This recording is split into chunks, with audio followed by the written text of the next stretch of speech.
Hello everyone, in this video we are going to have a lot of different stories and a lot of different news stories. Keep a critical mind as always. I will always try to put all the evidence and proof out there. If there isn't enough, then also you can search for yourself, but I will try to keep all those things out there for you guys. And as always, keep a critical mind and I hope you enjoy. Maimoto Keisuke is a Nijisanji liver. They've been around for quite a while. They've been around since the earlier days, like 2018 of Nijisanji. They're a JP liver, of course. And recently they scared the crap out of their fans on Twitter because they announced that they were graduating from the Oversleeping Prevention Committee. That basically they have like an oversleeping prevention committee, like preventing from themselves and others from oversleeping. They're graduating from that committee, etc.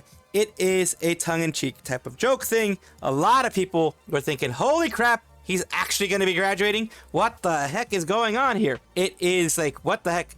Just want to let you guys know.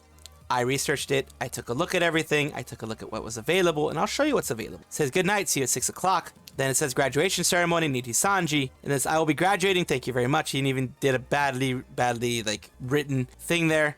What are they talking about? Well, they did a stream here where they were on a Discord call and they had people call in and things like that. And it was just them kind of trying to wake up, I guess.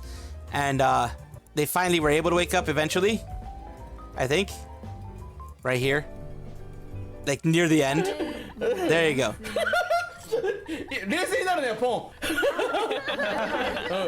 Freaking 8 hours. I guess they just left themselves on. When they were sleeping. 8 hours. 8 hours, that's a long time. But yeah, it is not a serious graduation. It is not like an actual graduation because, of course, if it was an actual graduation, then you'd have the Nijisanji having the notices, of course, which in this case there weren't. And here is their YouTube channel as well, 440k subs. They've been treated rather well by Nijisanji. They just came back from a long hiatus that they had, so I don't think they'd be graduating this quickly. But then again, you can never know, and that's why people get scared of this. But I wanted to clear it up for everybody who's a Keisuke fan, everybody who's a JP fan of Nijisanji, anyone who's a fan of any of these agencies. I want to make sure that I get what the information is correct. There are a lot of other agencies like Vispo and others that are going up, like I said.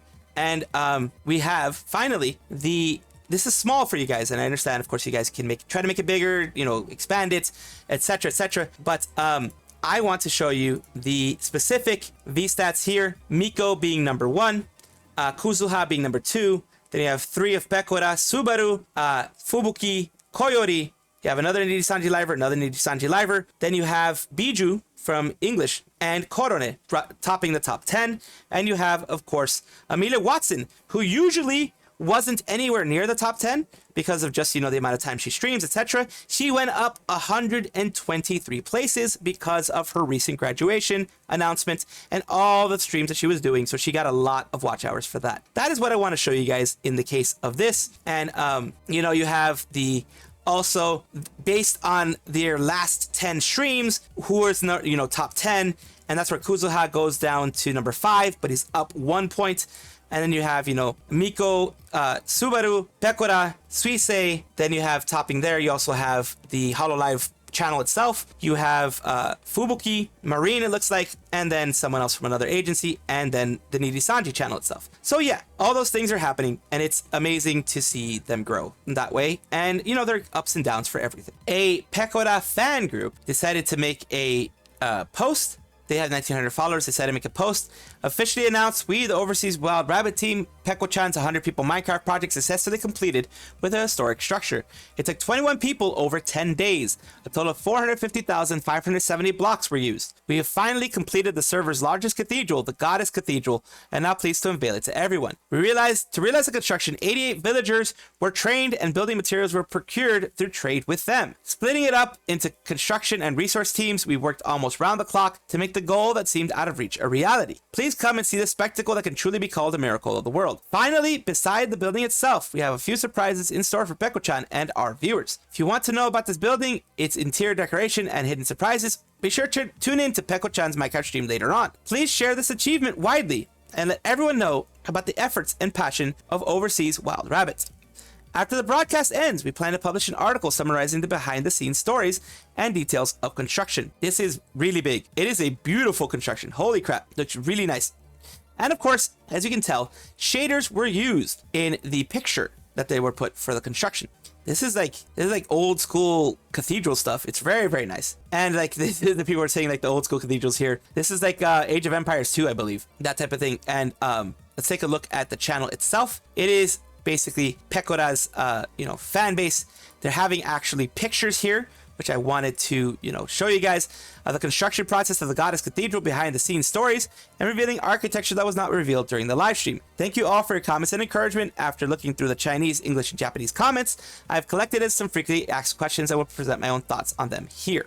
And of course, here is the internals of the cathedral. You have Pekora there in the background. Of course, like I mentioned, there are different assets being used. This is, different packs being used. And you have in here all the villagers that were used to have it there centrally located on the premises of the things there. Here you have more pictures of the construction when it started. Then you have, the doors, the places to pray, and things like that. You have more other creations, other things, for speeding up, running around, speeding up construction, speeding up all these things here. Just the whole server did a lot of wonderful things. Small things, a casino, of course, because a rabbit, you got to give the rabbit some casinos. You have a statue of Pekora winking. You have the cathedral on the outside, inside, showing the whether it be magma blocks or other, lighting blocks and things like that. The other creative spaces that they used for the server, and of course they did end up using a lot of these in order to make it go faster, because you wanted faster running, faster construction, faster placement, etc. It's a very beautiful cathedral. It is like it would take me years to make that kind of stuff. And of course you're showing other things there. This is just a bit of a fan project, but I wanted to showcase it because of the fact, holy crap, it took them 10 days, round the clock. People in different time zones came in, did their work, and left.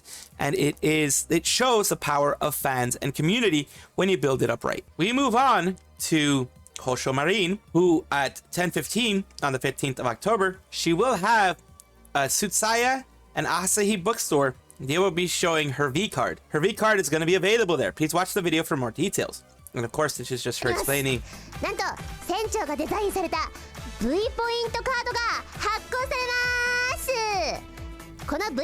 So the V point card, I just called it her V card just because I know freaking Marine is Sencho, who is kind of interesting in many ways. To commemorate the release of Marine and Hoshou's long-awaited first album, Ahoy, You're All Pirates, V point cards, which is point cards for a bookstore, like Barnes & Noble over here when they existed, that type of stuff. You have specific points for buying things at the bookstores, buying a lot of stuff, whatever merchandise is there, you can get points for it. The V-Point cards and original goods featuring the illustrations used on the album jacket will be available. And one V-Point card illustration design used on the cover of the first album, Ahoy, You're All Pirates. And this is a commemorative design, so it doesn't actually have anything. And the V-Point card is 600 yen. That's actually very cheap. And the card stand with an acrylic stand featuring a full body illustration of Hoshou Marine. That itself will be about $20 around there, about 16 to 20 bucks, depending on the exchange rate at the time. And it is, of course, the slide card case that lets you fully enjoy the charm of the illustrations. You have it here of 1540 yen as well. Of course, this is only in Japan, but I like, showing when things are being done by agencies for their VTubers correctly, and in just, giving their VTubers something more. Hololive, of course, is like Nijisanji. It is known for a lot of merch, and this is just one of their wonderful merch things there. And it's a way for you to possibly be able, if you have friends over there in Japan, able to get, finally get Hoshou Marine's V card. Ui-san had a concert on the 2nd, 1830, Japan time, JST. So of course that would have been different for each and every one of you. By the time you guys are watching this, it has already passed, but I'm going to show you a little bit of the video of it. It's a 5th anniversary live masterpiece, 5th anniversary of her being streaming and then being a VTuber and everything like that. The beginning of the main live performance will also be streamed on YouTube. Please give me encouragement in the comments. This was already streamed, like I said. You see the stream chat replay there, and we're going to show you a little bit bigger. Ui-san is here.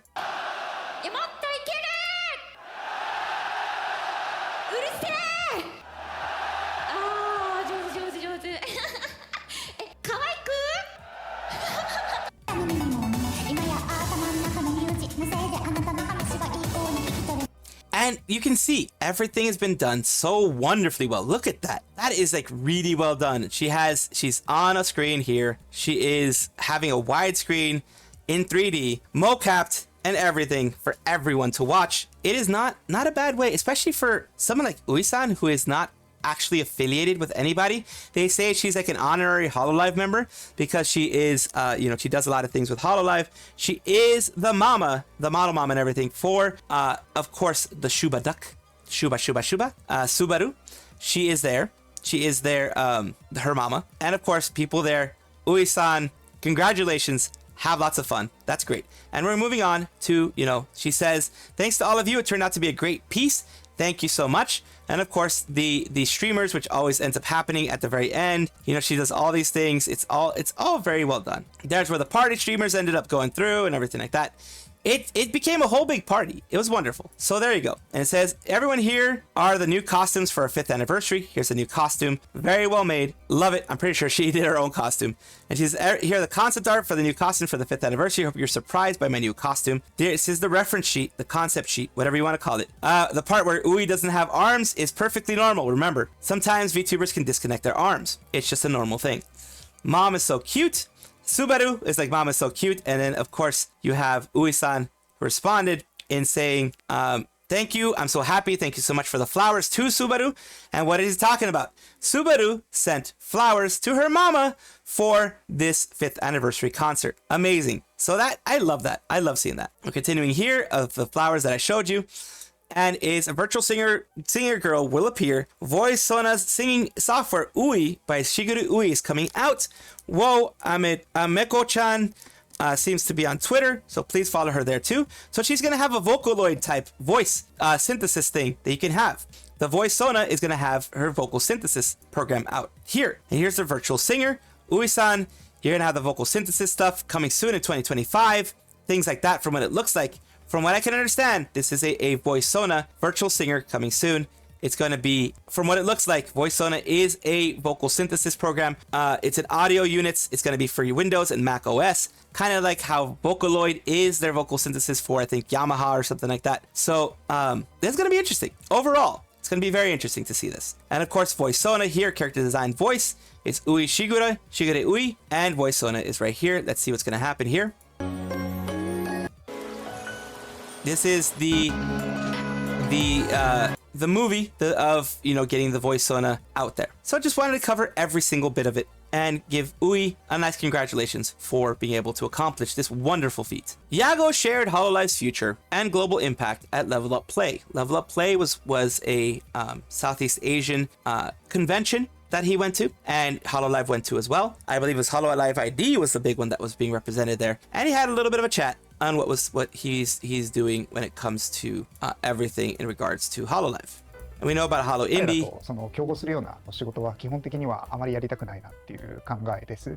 ですので我々自身がそのオリジナルのゲームの開発を行うっていうのは今のところ考えておらず、あくまで So right there, he's saying Holo Indie, they don't want to make any big original games Hololive themselves because they want the indie people, the community to build itself up, community to build the games up and not interfere. And that's why he says he'd rather support these indie game developers themselves. And he says they want to they do things like license their Hololive IPs. So they want to have that kind of thing. They want to license the IPs to the Hololive indie people and have them supported that way. And maybe have game makers like, I don't know, have a Korone in there, have a Botan in there, have, that type of stuff in their games as, a skin, that type of things, so that they can get more recognition. Given rapidly growing interest for VTubers, not just in Indonesia, globally, is Cover Corp considering having a physical office in more regions. And he says here, 配置しているような状況です。視点を立てているのは現状そのアメリカだけっていうような状況ですけれど、それぞれのビジネスのそれぞれのエリアでのビジネスの進捗次第で各エリアに物理的にオフィスを構えることもSo right now, what he's saying here is that they are just going to be doing managers in those areas. Maybe having, like what they're doing right now in Taiwan, for Taiwan and stuff, having a manager for the advertisements for merchandise, for things like that in the Southeast Asia region. They're going to be doing that more less of things in, the actual physical offices and more things related to the management. Second, successful concerts that have brought together all the talents given the growing popularity of Hololive in Indonesia, especially with talents like Kobo Kanuru. Is there a possibility of organizing similar large-scale concerts featuring Indonesian talents? これは何とも言えない質問なんですけれど、これちょっと答えるのが結構難しい質問なんですけれど、今アメリカもコンベンションに併設するような形でのライブコンサートっていうのを行っている状況です。単独でやっぱりたくさんのお客さんを集めるっていうのはなかなかまだ難しいのかなっていうふうに。So it's very challenging. They're saying if they don't do it with connected to a convention. Every single one that they've been doing has been connected to a convention. The world tour that they're doing right now, every single showing that they have is going to be connected to a convention. They had one already in the US. They're going to have one in Singapore, Malaysia, etc. They're all going to be in places where there are conventions. It's just the easiest way to do that. It already has a venue. You already have people. You have a built-in audience there. And the management of everything else is a lot easier to be done. Of course, I can't go into all of this because it's going to be a freaking 10-minute section, but those are the sections that I thought were kind of important. And let me see if there's anything else that we have to hear. This is about HoloFest, Super Expo. Let's see what he has to say. 今のところ予定はないですけれど、やりたいなと思って。They're not thinking of making any more fests and expos outside of Japan because it's one of those things that are more Japanese based in their region. And another thing of Regloss, especially caught our attention, many people, it's only for Japan, or would be a similar project outside of the region for Regloss. 新しいことにチャレンジしていくようなユニットとしてグループとしてホロライブデバイスっていうものを誕生させており、その中で今リグロスっていう、こういうリグロスをテストケースとしてうまくいけば他のエリアでも同じような。So there's a possibility that Regloss, device, all those are possibly going to be going into different areas. So like I said, I can't go through all of it because it'll be like a 15-minute thing, knowing the way I am. So I'm not going to go too far into it. He's not leaving any door closed, which is a smart business move. A businessman never leaves a door closed, never leaves a door for an opportunity closed, never closes it themselves. If the community sees it as something that closes, then they won't take that opportunity. But if the community desires it and enough demand is out there for what fests outside of Japan, things like that, then they're gonna do it. They're gonna go and do it because where there's money, a company's gonna go for it. Absolutely. A bit of a content warning here. There's going to be some talks of SA and other things like that, and people that are a little bit more. It's a little bit more of a sensitive subject matter. It's not super sensitive. I try to redact names where I can. And you're also going to get opinions that you may not like from me and opinions that may seem a little bit callous. So just giving you that content warning. We start with Hades Mythos. This is going to make sense when I talk about everything else involved in here. Talk about Hades Mythos. It says, can we normalize news YouTubers actually reaching out to people they cover to get correct facts? Because the amount of misinformation has been wild. It is part of the 24-hour news cycle, part of the way things have become, even in the news sphere, where you have to get things out first. Sometimes you try to, like I always try to vet what is out there and get as much of it out. In fact, sometimes I do wait a day or two for more information to come out instead of putting it out that exact same day. That's how come sometimes you see things happen several days later, because I try to see if there's any more information out there. Here's the issue. Everybody's busy. You're not always going to get responses. Sometimes it's going to be days that you're going to get responses. And then even then, you're not going to get a response that you want sometimes. So that is a risk that you take, of course. What am I talking about and why has this even come up? Of course, newstubers like myself and others like Elara, etc., they get a lot of flack. We get a lot of flack just for putting stuff out there for you guys to consume however you want and trying not to put value judgments on things. Of course, I give my opinion and I mention it as my opinion. Every single thing I say here is opinion based in the sense of I give you the basis of what my opinion is from, the basis being the actual facts here. Then I give you my opinion. You guys can say it's stupid, and I fully allow you guys to say it that way. That's why I allow almost every single comment that isn't, doxing or anything like that, I allow through. Why am I talking about this? This VTuber here, I'm not saying their name because, I may end up redacting this at a future point. Today, I made this tough choice of blocking Elara. Why did they block Elara? We're going to get to that part later.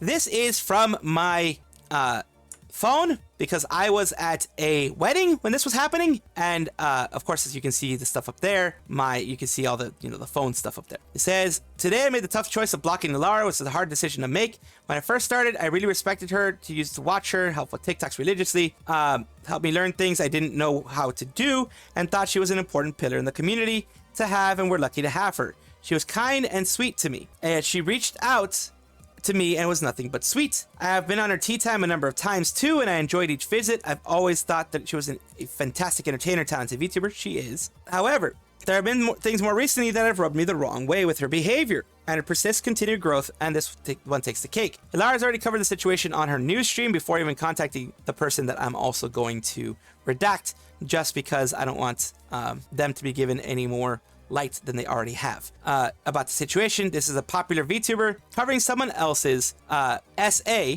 on stream without even asking for consent, bringing an entire new audience to witness this person's trauma during a VTuber news show. This is not VTuber news. This was a crime. It should have been reported to the police while in San Diego. It was during TwitchCon, apparently. And while I respect the reasons the lady chose not to do so, certainly not VTuber news or drama or gossip. If it was actual, like someone touching somebody, then of course I understand that. If this is related specifically to the TwitchCon modifying of the drinks, I'll just call it that way, for TOS reasons, modifying of the drink situation, Elara wasn't the only one who covered this. You have False ID who covered this. You have myself. You have others who covered it more in a public way. So you can't just blame one VTuber for this whole thing. Message to blank only came after she covered it on Twitch and was about to post it on YouTube. An even bigger platform where people also don't know blank would see it when she had never given consent. My biggest issue with this entire thing isn't even that she did it in the first place, it was her response. Took zero accountability and claimed it was a bad timing. Didn't apologize for covering it in the first place. This is, again, it seems personally to be very biased based on their friendship with this person, based on, of course, the personal feelings of this person. Elara is someone who's in the same space as me. She's treated me very kindly before. But of course, if they make a huge mistake and the mistake is actually a mistake that should never be made, I will criticize anybody on that. I am open to criticism myself when I make mistakes. I've mentioned that to you guys, and I've even done corrections when I've made mistakes, and you guys have called me out on it. I make corrections because that's the way it should be. But in this case, it is of course, I understand, and I'm not going to diminish the fact that the person that I'm redacting, one of the people that I'm redacting, was a victim of the whole situation and can decide whether or not they feel victimized again by what is being said. But here's the thing. Here's my position on this, and it's going to be a harsh one, and it's going to be one that you may or may not like. You put it on public. You put it in a public forum. You should be, especially since it's not privated, especially since it's not a protected post or a protected tweet, you should realize that people are going to see it. You should realize that there's some people who are going to want to cover it, because this type of stuff should never go quietly into the night. This type of action that this person did should never go quietly into the night and be just forgotten. It should be tossed out into the open and be like, hey, this happened. Don't let this ever happen again. Blurp and TwitchCon. Don't ever let this happen again, because people actually got hurt with this. And that is why we say these things. We never say it to hurt somebody. So while I do empathize with the situation, of course it was horrible, that's why I mentioned it as well, and I do empathize with this person here, I think they're going too harshly on Elara, personally, because it could have been me who covered it. I didn't, but it could have been me who covered it. I covered the TwitchCon situation. I covered the other people who mentioned that they couldn't move and things like that. I covered that, and people could have gotten angry at me for that too. But I think it's because it's a bigger person and it was a personal thing for them as well that this happened. It says, basically didn't apologize for covering it in the first place without asking for consent. She was comfortable with her covering the situation on her platform, even doubled down saying it was an unfortunate timing. This is someone's life. This is someone's trauma. It wasn't VTuber news. They were a VTuber. It was a situation that happened. It became big news, so they became a part of the news. Unfortunately, that happens. And like I said, while I do empathize, I don't want to seem like a cold-hearted person. I do empathize and I do understand, and I do know that can be, I guess, re-traumatizing in that situation, and I absolutely understand that. But I'm giving my opinion on this. This is a full-on opinion piece. This is someone's life, etc. It says, show in the first place when it called out, they never apologized about it. Honestly, this is kind of news. She's covering to the viewers to tune in. I cannot support that. For the people who want to defend her on this, Blank openly stated that she did not like this, and Elara's response to it was cold and seemed very unwavering in her decision that she had every right to cover what happened on her stream. While I don't think that was done originally with malice, because it wasn't, I know Elara enough to know it wasn't with malice. Most of us who do this don't do it with malice. It is about how you react when you're called out for doing something wrong, taking ownership for it, and sincerely apologizing for it. It didn't happen. Possibly it happened in DM, but it was Elara who made public coverage, so blank deserves a public apology for it. That can go either way. The thing is, like I said, it's a public thing. It was made public. In fact, it could have been, you know, if it was big enough, it could have been something that was on CNN. It could have been something that was on someone else. The only difference is maybe they would have redacted the person instead. That's the only difference that I could see, because news articles and news people, they redact a lot of times when they don't talk to the person beforehand. That's a difference, but the news would have been covered. And like I said, it was covered by False ID. It was covered by a lot of other people, the whole TwitchCon situation. So I don't know. In my opinion, it's going a little too far. So I just wanted to send you some good vibes. I went through you and everyone else's statements the other day on stream. Hope you are best you can be right now. I hope you are well. I hope that they did send you a DM a bit before the video went live, but I never got a response from you. My intention was to bring awareness to the situation, not for clicks. This has made you uncomfortable. Please shoot me a DM. You didn't get a response because the message went through message requests and time zones. I got the DM when I was sleeping. I didn't time even to respond before the story. I discussed your stream and you had posted the video. Seems like an unfortunate timing. Please hit me back on DM. Let me know. And it says that the person who's doing all this said, hopefully my trauma brings you news, brings you views. It's good to spread awareness of what happened, but you could have done it differently or at least ask for permission. Like I mentioned, it is a public post. If we go about asking for permission, we could spend months on a post and never get permission for it and never have the story come out, which is in the public good. I consider the story to be something in the public good. It does better for the public to know that these things happen. It's for the greater good, in my opinion. Of course, after knowing how the person feels, I don't know how I would react because I'm not the person in the situation. But I can say that I reported on the TwitchCon things and what a lot of people mentioned in TwitchCon because it was for the greater good. More eyes on it, more aggressiveness on it, more calling out of the situation will mean that less people get hurt in the future. And that is my stance on it, and it does seem very cold, and I'm sorry about that, but that's the way I take it. Of course, knowing that people will respond this way from now on, if I can, if it's a very, sensitive situation, I will try to redact in the future to protect myself as well. And I recommend anyone who does news as I do to also redact in the case of situations like this, because you're going to get called out. You're going to get called out and made to be the evil person who's doing this just for views, who's doing this just to hurt other people because you don't care and you're not a human being and you don't give a damn and you don't have any emotions or whatever the heck the other person tries to send out there. We're human beings as well. We have emotions as well. We don't mean to hurt somebody. This person was not attacked by Elara. They were put out there because they were one of the many people hurt and affected by this whole thing. So that's why I feel this is going a little too far, in my opinion. And basically, hope you're the best you can be right now. Then it's the Elara situation here, where everything was put through, of everything that happened there. And like I said, they're attributing malice. Even though they say they say that they don't think that it was with malice, they're attributing malice by their words and by how aggressive they're going against Elara. They're attributing malice to something that can be explained through just wanting to put things out for the public good.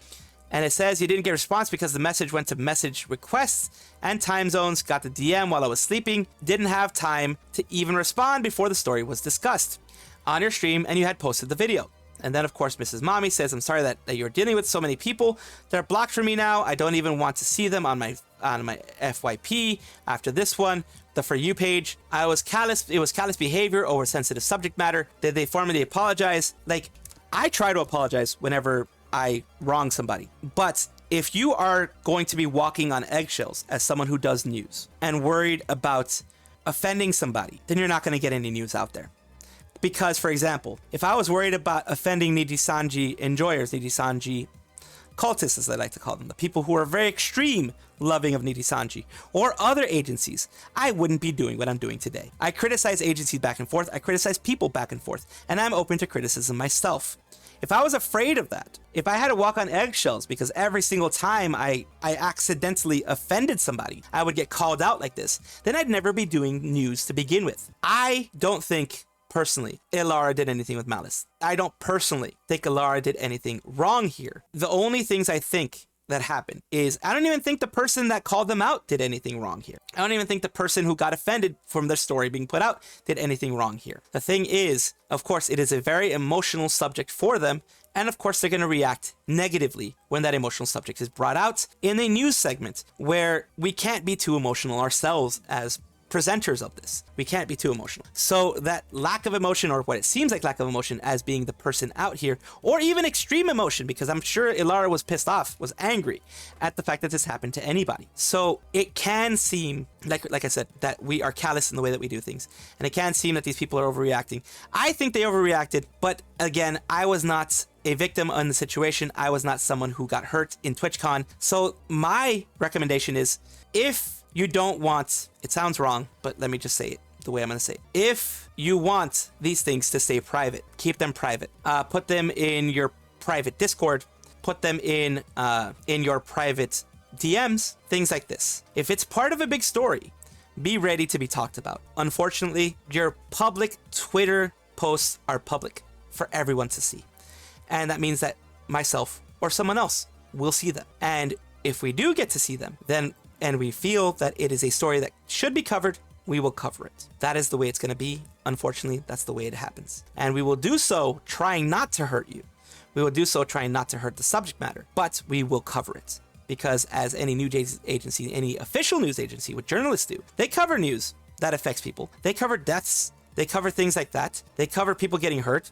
They cover SA. They cover things like that. And if they were afraid as well of people getting offended, they would never cover anything. So again, I'm sorry for the people that got hurt. I'm sorry for the people that felt sorry that you got hurt. Sorry that you had to go through what it feels like re-victimization. But it wasn't done that way. It wasn't done that way. That's what I have to say. And it sounds like I'm saying, sorry that you got offended, but it's more like I truly do not like that they felt that whole situation was done with malice, which is what it seems like. Don't attribute to malice what can be explained through other means. And this wasn't done with malice. And that's what I'm trying to say. I'm not the best at explaining it, and it is going to sound very callous, and I apologize. I truly, truly empathize with what's happening and sympathize with the people who were victimized at TwitchCon and sympathize with this person who feels that they were victimized again. Absolutely do. Welcome back, everybody, to the VTuber Showcase, where I like to give some love, some appreciation, paying it forward, whatever you want to call it, for VTubers who are small and growing and trying to make a name for themselves. Today is Music Lover 059, or Music. They are a VTuber, a variety streamer, gamer, VTuber. It's been a bit, so I want to reintroduce myself. They did this on July 12th. Their full design, you can see here, their full design front and back. Very cute. It looks like elf related, so very cute. Let's take a look at their content right now. Here we have their about section first, as we always do. It is, hi, it's nice to meet you. I'm Music. I'm an elf VTuber, a variety streamer who loves to cause chaos, experiencing scuff 24/7. Boy, do I know about that. I do a lot of scuff, and I also have a lot of stuff that happens on my streams. Streaming since 2019, so they've been streaming longer than I have. Let's take a look at their current content here. Ooh! Ah! Ah! Huh? Leader, say something, please! No!